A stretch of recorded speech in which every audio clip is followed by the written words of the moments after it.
ke konsultan. Konsultannya menyampaikan bahwa sudah memberikan rekomendasi terkait pekerjaan sekolahan SMP 26 di Balikpapan Regensi. Oke, dalam waktu dekat kita akan panggil lagi, kita akan tanyain lagi progres pembangunannya sampai di mana. Nah, terkait pendidikan saya sangat konsentrasi sekali karena di tahun 2024 kita juga akan membangun 2 sekolah baru, yaitu di Balikpapan Tengah dan di Balikpapan Timur. Kita sudah membicarakan anggarannya dan clear, tinggal nunggu kesepakatan dan ditetapkan. Untuk 2 sekolah itu berapa?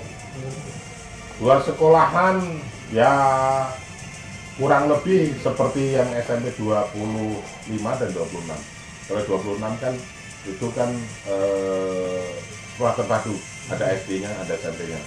Tapi kalau di Balikpapan Timur itu lahannya yang di dekat gudang kepiting itu saya rasa sudah clear, dan di Balikpapan Tengah itu masih ada alternatif 2 lahan, yaitu teman-teman menghendaki ada di lapangan tenis, tapi secara lokasi itu masuk di kota, nanti kan bingung lagi dengan zonasi karena itu masuk kota kan gitu, maka kita carikan yang di benar-benar di tengah. Oke. Anggaran berapa itu, Pak? Anggarannya 60 ya? ya Informasi 60. itu puskesmas, rumah sakit tipe C. Masing-masing 30. Rencananya lalu juga kredit, maka kita carikan solusi lain. Ada diusulkan juga kemarin di Kampung Timur dekat di Bukadria, tapi ternyata itu bukan asetnya pemerintah kota, tapi kita jadikan lahan lagi. Itu ada tulisannya pelang aset pemerintah kota. Ternyata kita telusuri di aset itu bukan. Berarti harus dicabut dong pelangnya. Tapi jangan masukkan ini ya, yang pelang itu tapi takut. Loh, sampai sekarang masih ada, Pak. Iya, cuman kemarin itu sebetulnya maunya kita segera bebas. Ya. Untuk di tadi. Ya. Ini sudah dilaporan masuk kita akan panggil karena itu kaitannya dengan PU. Tapi kalau ada masukan dari warga terkait karyawan yang tidak pribadi segala, itu sepenuhnya kesalahan dari pemborongnya. Ya, kita nggak masuk ke ranah itu. Kita hanya masuk ini multi yes, permen ke berapa, sudah dibayar berapa, harusnya dapat persentase berapa kan gitu ya.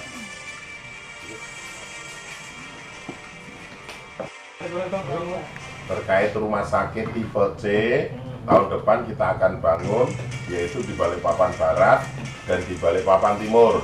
Nah, anggarannya sudah kita siapin masing-masing sekitar 35 miliar.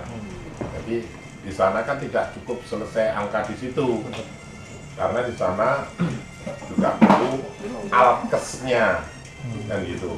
Ini baru fisiknya. Jadi nanti kita tambah lagi. 35 berarti 70. Ya, baru. Dikerjakan multi-yes atau gimana? Kalau di Balikpapan Barat kan sudah masuk rancangan multi-yes. Yang di Balikpapan Timur ini kan yang baru di 2024 ini. Lokasinya untuk yang di Balikpapan Timur? Di Balikpapan Timur lokasinya sepertinya membesarkan yang puskesmas itu. Betul itu Apakah bisa untuk mengakomodir masyarakat di sekitar atau nanti? Ya pastinya harapannya ke depan begitu, karena di timur itu kan memang jauh sekali dengan fasilitas kesehatan yang memadai, sampai lari ke kota sehingga banyak kendala waktu terbuang. Itu yang di baratnya sudah dikerjakan sekarang ya? Di barat ini sebetulnya secara penganggaran kita udah clear mulai 2022 perubahan. Berarti 2023 ini sudah dikerjakan atau belum? Harusnya, tapi kan ada beberapa seperti yang harus kita bereskan, seperti gugatan warga yang belum selesai. Hingga hari ini, walaupun sudah di pemenangan Pemkot, tapi kan ada upaya dari masyarakat untuk banding. Ya kita hargai. Oh, berarti belum berjalan. Ya, harus kita akui banding itu. Tapi 2024 kita akan proses bangun ya. Kalau di timur tuh nggak ada masalah. Nggak ada kendala. Karena Tingkatkan aja ya. peningkatan dari puskesmas jadi rumah sakit kita. berapa luasan lahannya, Pak? Secara luasan memenuhi syarat.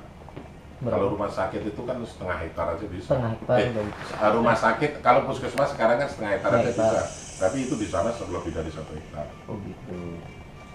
Nah, yang bekas bangunan puskesmas yang di Karangjati itu kayak apa? Pak? Ketua. Sekarang Masukan juga kemarin, tapi kita akan mencari lokasi-lokasi yang lain. Masih banyak kantor kelurahan kita yang tidak layak juga.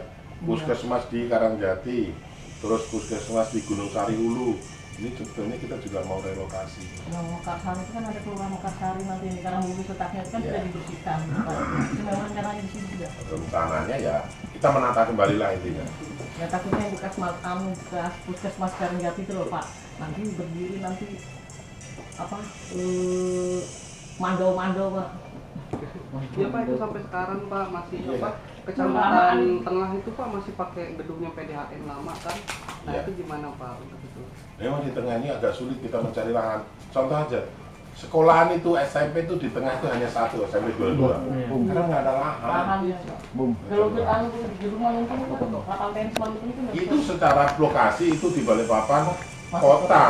Iya. Maka kita cari nanti kan terkait lagi dengan zonasi, nggak masuk kota. Jadi Di jalan pembangunan itu katanya banyak yang kosong Pak. ya boleh kasih masukan ke BPKD, ke DPRD sehingga kita bisa lakukan kunjungan lokasi. Oh iya. Kalau saya sih mengarah ke daerah Beler. Belernya katanya. Beler itu kan masih masuk ke tengah yang sisi Sebelah sini. mana kan makanya? Banyak Beler tuh. Beler itu masih banyak tanah kosong tapi Apalagi dia apa itu? Apa?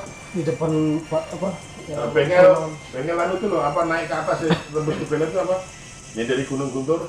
yang ada pesantren Grand itu Village. kan. Ya, Bukan ada pesantren. rumah-rumah. Grand Grand Village. Village. Banyak Yang sana. Mas Susun itu kan. Iya. Yang Mas Susun itu. Banyak sana lahan yang bisa kita ya Tapi masih banyak itu tanah milik developer Pak, karena memang Nggak ada rencananya tanah memang konflik dibangun seberangnya iya. Oh, ada. Udah Dipagarin juga. Iya. ya, ya. Developer semua. Ya, kasih masukan lah kita ini. Jadi kita ini jalan ke lapangan. Saya di tengah-tengah Mana daerah yang bisa kita dibasi. Oke? Oke, Ketua, ini Ketua, berarti dengan adanya 2 rumah sakit nanti 2024 tipe C gitu. Berarti otomatis nanti rumah sakit Beriman bisa naik ke tipe ini B gitu. Sebetulnya secara kenaikannya itu harus diimbangi dengan infrastrukturnya. Contoh tipe C itu harus menyediakan tempat layanan untuk pasien 100. Nanti kalau naik ke tipe B berarti harus naik 200. Nah, secara bangunannya di rumah sakit Beriman itu harus kita upgrade, tambah. Jadi nggak bisa serta-merta naik, tapi nggak kita imbangin. Syarat utamanya itu mengimbangi fasilitasnya, paskesnya itu. Ada dorongan ke sana nggak? Jangan lah. berarti nambah bangunan lagi itu ya. Bisa Banyak jadi. ya, karena untuk naikin Ya, itu ya. salah satunya itu. Tapi rumah sakit Beriman kita kan tadi menjadi sorotan pembenahan manajemen. Alat-alatnya belum lengkap itu ya? Ya, alat. Jadi kalau saya sih berupaya membebaskan yang di depan itu sehingga kelihatanlah landmarknya kota, rumah sakit ini Islamic Center kan gitu. Karena kita kemarin kalau menurut saya memang kurang tepat secara perencanaan yang matang, Kemana itu? ya. Islamic Center ya? Termasuk rumah sakit Islamic Center, gedung parkir. Kalau menurut saya perencanaan Islamic Center paham. itu kan landmark kota harusnya di pinggir Oh jalan. iya, betul Pak. Iya, Pak. Itu gitu.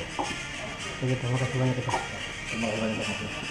Hanya nonton film Tegar, terus pembelian LKS serta lain-lainnya. Tanggapannya gimana? Ya, memang saya mendengar keluhan dari warga masyarakat Balikpapan, khususnya yang mempunyai anak yang sedang saat ini sekolah, terkait beberapa himbauan atau semacam iuran yang harus dibayar oleh orang tua murid.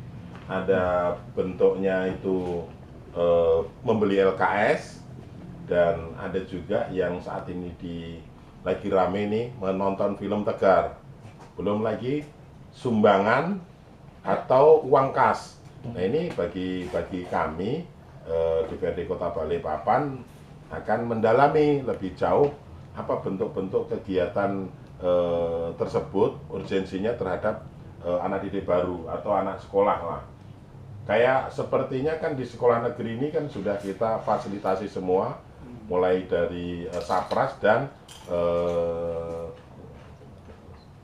sekolah yang tidak dipungut biaya lagi.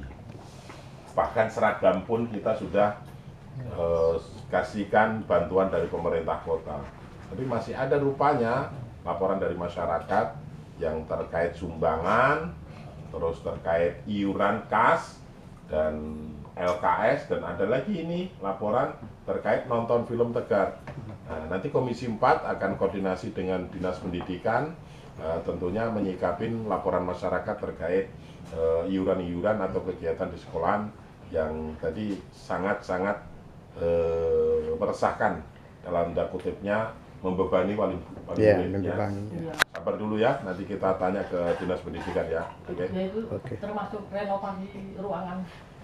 Ya itu tadi kan mungkin dari uang kas ya, padahal Lain lagi. lain lagi tidak layak untuk dilaksanakan di sekolah tersebut ya, karena kewajibannya pemerintah sudah menyiapkan Sapras, dan termasuknya kalau sekolah negeri sudah sekolah gratis ya. Oke. Apakah sebelum melakukan hearing dengan Disdik nanti apakah akan melakukan sidak? Bisa jadi, tapi tentunya dengan adanya koordinasi antara semua pihak termasuk masyarakat, wali murid, memberikan masukan kepada kita. Nah, ini fungsi pengawasan kita jalan gitu ya. Terima kasih kepada masyarakat yang sudah ngasih masukan.